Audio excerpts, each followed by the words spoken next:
Roots, they're one of the most important things. I feel like the roots are like your seeds, with where the seeds come from. And to really know yourself, you need to know your roots.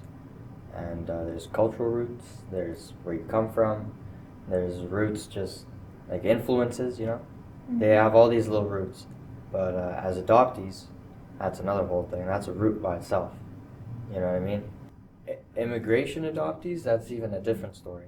Because we have a root that was our origin, but then a root that we planted here and then we developed with all the roots around us. And I see culture, I see roots as kind of like almost the blood of your circuit, you know, the fire within your expression. Yeah, I feel like roots are like the fire too, and like the core and close to your heart. And sometimes you have to bring your roots other places because you're not physically with them.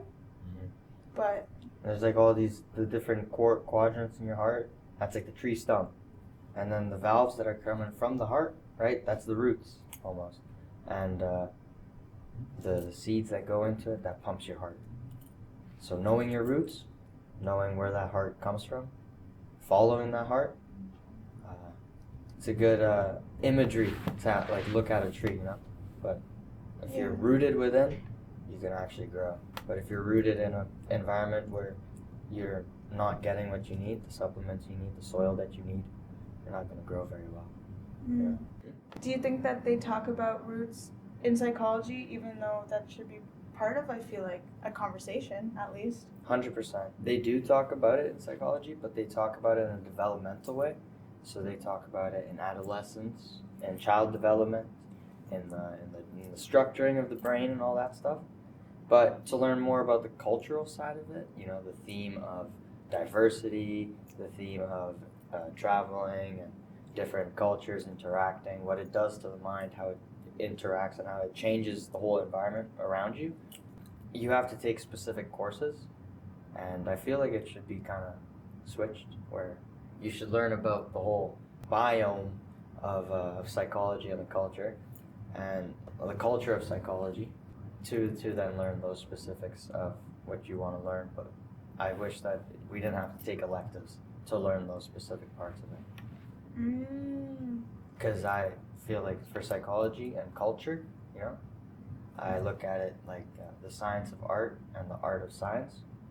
And you have to study the science of art and you have to study the art of science, is what Leonardo da Vinci says. And the art is the culture, the way you articulate yourself. And then the science is the brain, the psychology, mind. And I feel like they only focus on the science. Do you think, because I find that spirituality and culture, or spirituality and roots intersect, and if there was like the ability to move spirituality and bring it into different university classrooms, like using spirituality and acknowledging spirituality as a practice that can like further develop or further connect people to education, like institutional education, do you feel like that also would be helpful, or do you think that would be harmful? I don't know. I think I think that's the right step, but unfortunately, from where spirituality is held, right now it's in the constraints of religion. It's always battling the ideas of religion. It's never really a subject of just individual lookout. Like you can't look at spirituality without thinking of religion now. There's a lot of societal influence on that, where it's spiritualness is kind of like the rebelliousness from religion, when it's just kind of spiritualness is the wholeness, kind of just awareness, where religion is a belief with morals and rules and, you know, order that you follow. And spirituality is the same, but it's a little bit more simultaneous and spontaneous. Yeah.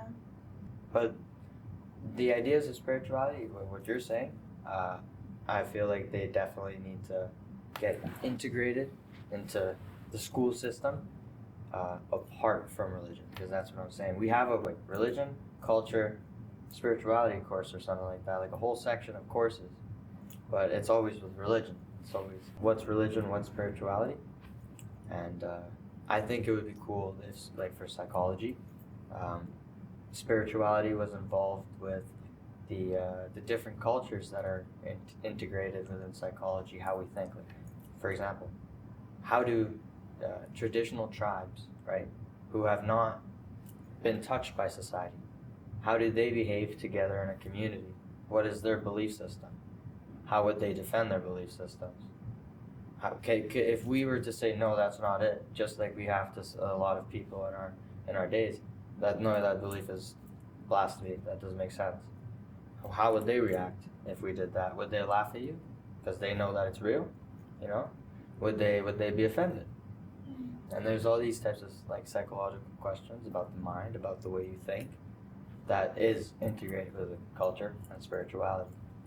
That's my question that I want to explore. Kind of lost tribes and see how they really compare with their belief systems and their morals and ways of being compared to our ways of being. And I say our as a societal collective. Yeah. Because I don't like being in it, but I am part of it, so. Yeah. It is part of it. I also think in creative writing, which is what I study, there's that freedom to explore your own, like, mind, because it's an art, so it's like self-expression, but there's still that constraint of structure, in terms of structure from like more Western perspective, beginning, middle, end. Whereas like in oral storytelling, my friend Fernandez, like you said, ancestors orally storytell, not in like a beginning, middle, end. Like it's when you speak, it's like almost spontaneous. Like there's that spirituality moments where you are, I guess, speaking into a story that has gone through many generations, but gone through people, not paper, not like typewriters. Exactly. It's a generational flow. Yeah. Yeah, and it's not like that's another thing. Is like the knowledge written down, so important, but the knowledge spoken, told down is a whole different thing. You know what I mean? Mm-hmm. Those two need to match, and I think generational knowledge and spirituality within our cultures, like within just specific culture, like within each culture, I don't think it's looked at enough.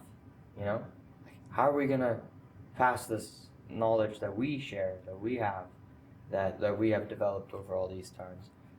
That impulse, that intense obligation to find the next people to pass this information on is lessening more and more and more. And it's degrading spirituality, because if you want to play with words, you were saying that it's not a beginning, middle, end. Yeah. I think of spirituality kind of like a spiral. Spirituality, just a spiral, and then within that you have art, you know, articulation, spirituality, and humanities also, like all these words that are just explanations of who we are within that word. And I think like we're not getting taught. So how are we supposed to teach? How are we supposed to preserve? How are we supposed to bring it to society? What are we bringing? We're just bringing our ideas of what we think is our true cultures, you know what I mean? And our true like ways of knowing. Yeah. But we're trying to mirror it. I think we're doing a pretty good job. I got told that I am speaking from my heart when I like perform, I guess, creative writing, but someone said, an author, I forget her last name, but she's also a prof in the theater department, and she told me to trust myself when I read my work, because when I write for the page, but when I read it, there's an entire different ecosystem and like energy around reading a piece of work than just reading it on a page through your brain. So do you have any thoughts on, like, in terms of spirituality or even psychology, like reading art out loud, and how you can bring in our ancestors or bring in past ways or traditional ways of storytelling orally without even having that given to you, like in front of you? Like, do you think it's in yourself to know how to do some of or articulate your ancestors? Yes.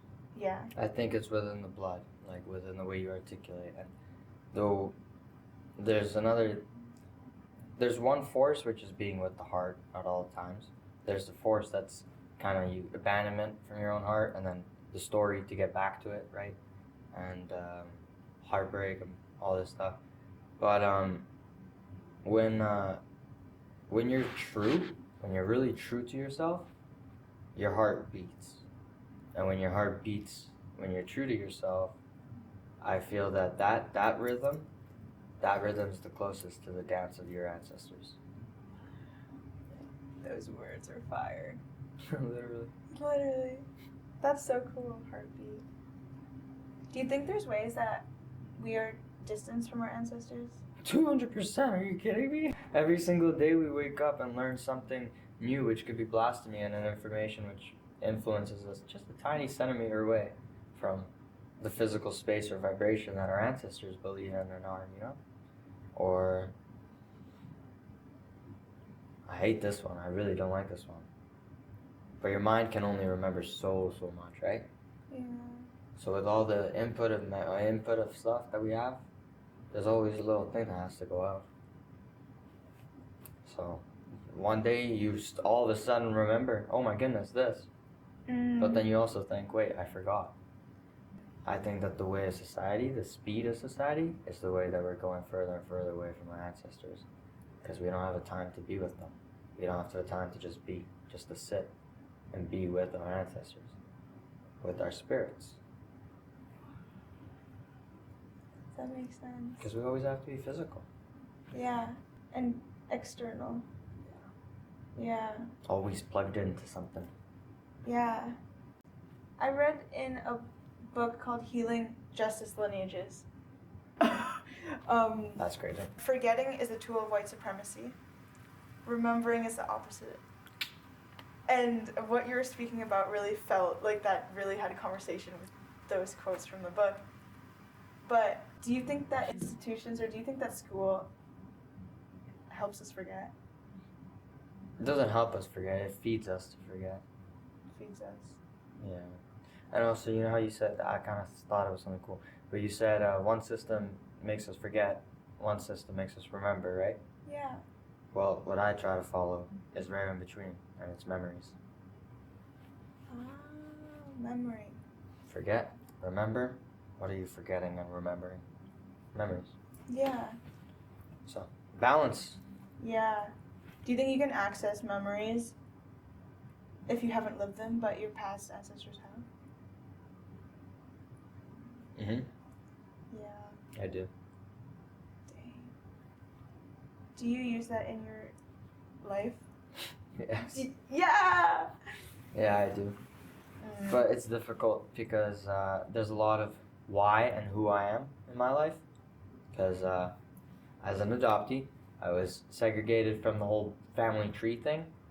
So when I got kind of pulled from the tree, the roots, my root had to get planted in another pot, right? Another garden. And I blossomed in this garden. Thank goodness, it was such a beautiful garden that I got to blossom in.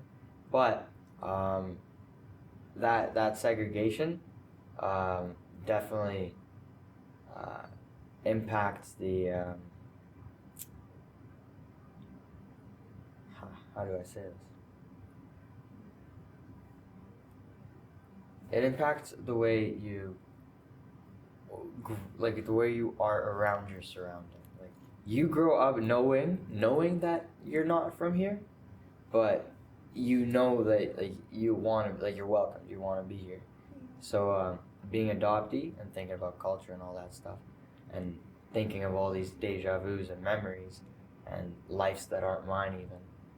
It's very dissociative because you're always thinking about who was, who will be, because the who is very hard to answer because you're ripped apart from that tree and you grew up in this environment. So the who is this environment, right? But the who is comes from there. So what's the percentage? Yeah. What's the balance within that? And that's where the dissociation comes in. Do you think disassociation is connected to trust? Trust. That's a whoa. Because Do you think dissociation? Let me ask you this first. Actually, do you think dissociation is associated with trust? I think that as an adoptee, it's hard to trust myself because what I was taught and what I know has always been. I don't know if it's been a battle. I don't know. It's just sometimes it hits heads. So what I was taught goes against what I know sometimes, and I think that's scary. But trusting myself comes easier when I, like you said, kind of sit with myself and listen to different stories from other people who are going through the same thing, I guess. Also, connecting to my culture or like reading about my ancestors also reminds me to trust myself. But trust isn't easy as an adoptee, or maybe as someone who's a diasporic. I don't know, someone who didn't grow up. Someone who grew up, let's say, in more of a Western or Canada or America, where I guess the countries were kind of built on the colonization and on white supremacy. Mm-hmm. And history repeats itself, so it comes back in different ways. 200%.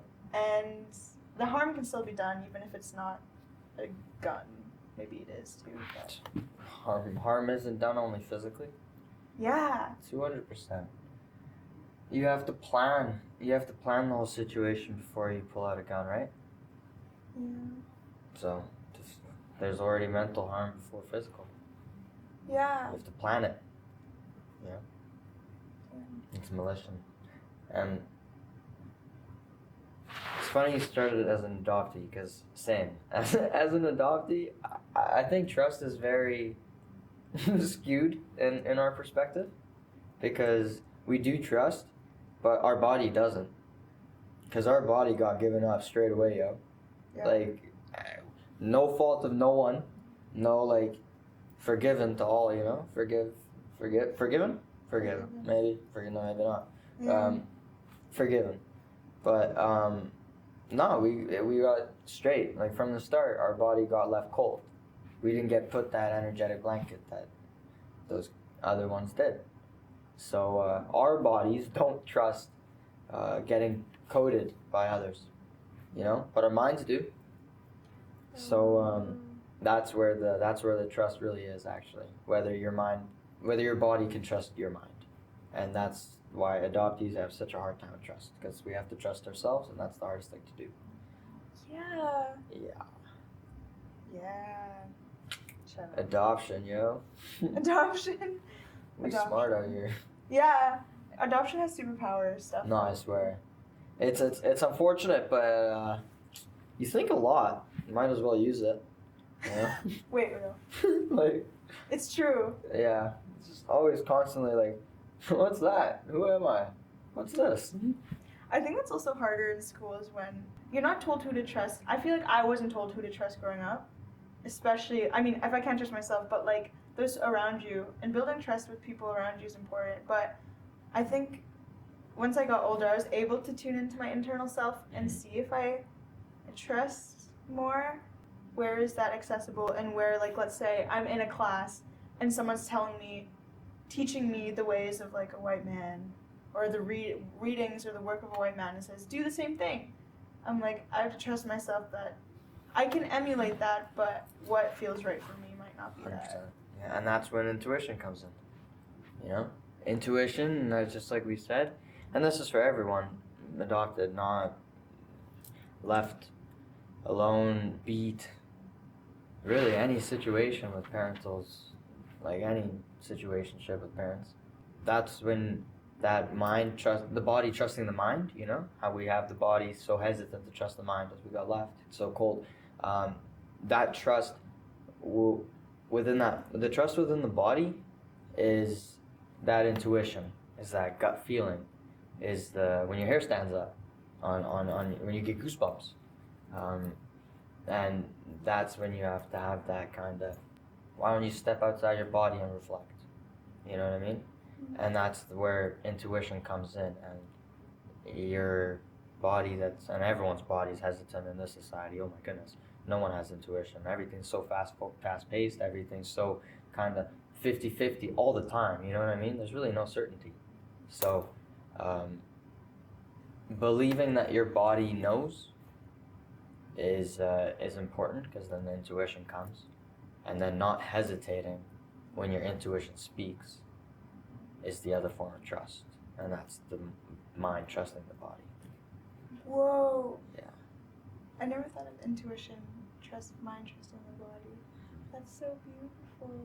Because the body has to trust the mind to feel that intuition, but then the mind has to trust the body to believe that intuition. Do you think that... And culture really, really helps with that. Because it's the rhythm it's the dance. When you're dancing, when you're dancing, you believe, you know? When you're dancing, you're in a dance of belief, you know? Your body's moving in belief. It's a vibration of just, like, you know? And when you have that culture segregation, there's a big gap you have to jump over to trust your body, because your mind isn't associated with your body's heartbeat, with the flame, you know?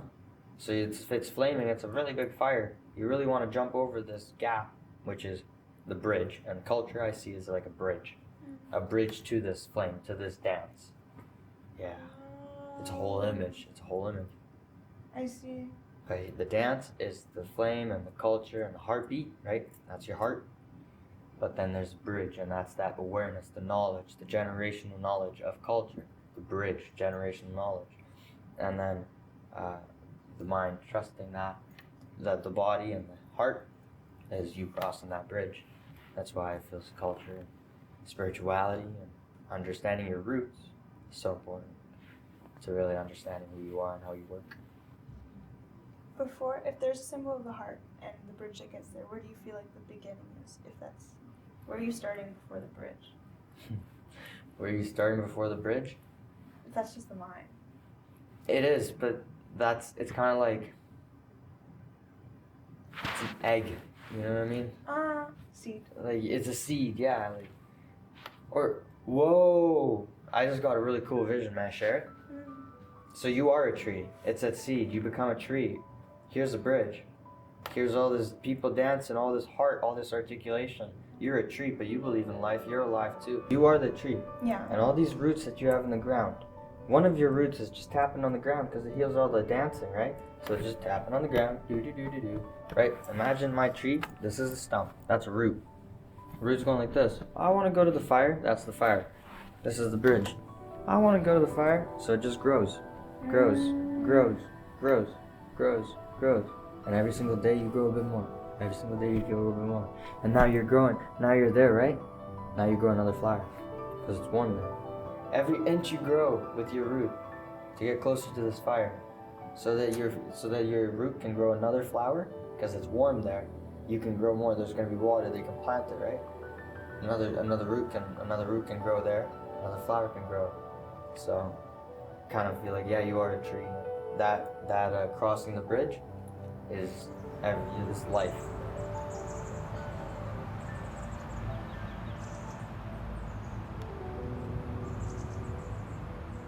We started by talking about if we think that roots are important, if we think that roots are a part of us, or whether we have to know it through generational knowledge, or if we can feel it within us. And we got to tree. Then we got the heartbeat. And then we got into the whole segregation of culture. Then we got into the adoptee, what it means, and then trusting your body, trusting your mind. Do you have anything else you kind of want to speak into this conversation before we leave? Thank you. Thank you. Thank you for the opportunity, and I think that talking about this stuff is very important, and what you're doing is awesome. Thank you for bringing all of you. Oh, thank you. Thank you for being you. Yeah. And I hope that everything keeps coming for you. You get more interviews, and all of a sudden you're interviewing the whole world. Thank you so much. I hope also this inspired your art. It did. Articulating so well always inspires my art. Come on now. Yeah, you're right. Come on now. So much It's love. beautiful. It was awesome. So much love. Thank you. Bedankt. as the Romans would say, luck. Děkuju, as the Czechs would say, thank you. Oh yeah. Ahmed.